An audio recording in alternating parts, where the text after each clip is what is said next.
മാർ ഇവാനിയോസ് എന്ന് പറയുന്ന പേര് ഉള്ളതുകൊണ്ട് തന്നെ ഈ സ്ഥാപനത്തിന് പ്രത്യേകിച്ച് വിജയം ആശംസിക്കേണ്ട കാര്യമില്ല.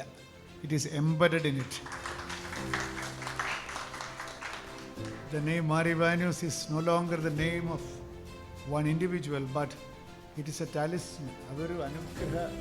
അതൊരു അനുഗ്രഹമാണ് ആ പദം തന്നെ. നിങ്ങളും അങ്ങനെ തന്നെ ഈ പുണ്യശ്ലോകനായ മാർ ഇവാനിയോസ് തിരുമേനിയുടെ പേരിൽ സ്ഥാപിതമായിട്ടുള്ള ഈ സ്ഥാപനത്തിൽ നിന്ന് പഠിച്ചിറങ്ങി കഴിയുമ്പോഴാണ് ഇവിടെ പഠിച്ചതിൻ്റെ ഗുണം, ഇവിടെ പഠിച്ചതിൻ്റെ വാല്യൂ നമുക്ക് മനസ്സിലാക്കാൻ പോകുന്നത് എന്ന് ഞാൻ വിചാരിക്കുകയാണ്. ഒരു സ്ഥാപനത്തിന് 10 വർഷം എന്നുള്ളതൊരു വലിയ കാലയളവല്ല, എങ്കിലും മോശമല്ലാത്തൊരു കാലയളവാണ്. It's a defining moment.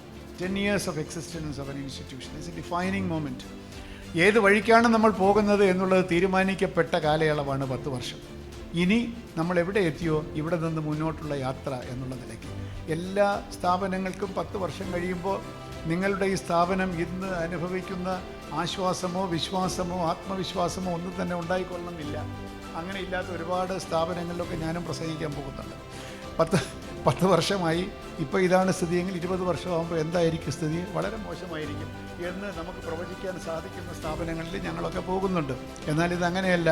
10 വർഷം കൊണ്ട് ആ യാത്രയുടെ ദിശ ഏതാണ് എന്ന് നിർണ്ണയിക്കാനും ആ വഴി മുന്നോട്ട് സഞ്ചരിക്കാനും സാധിച്ച ഈ സ്ഥാപനത്തിന്, ഈ കോളേജിന് വളരെ വലിയ നേട്ടങ്ങളിലേക്ക് ഉള്ള യാത്രയുടെ ആരംഭമാണ് ഈ ഡെസനിയൽ സെലിബ്രേഷൻ എന്ന് ഞാൻ വിചാരിക്കുന്നു.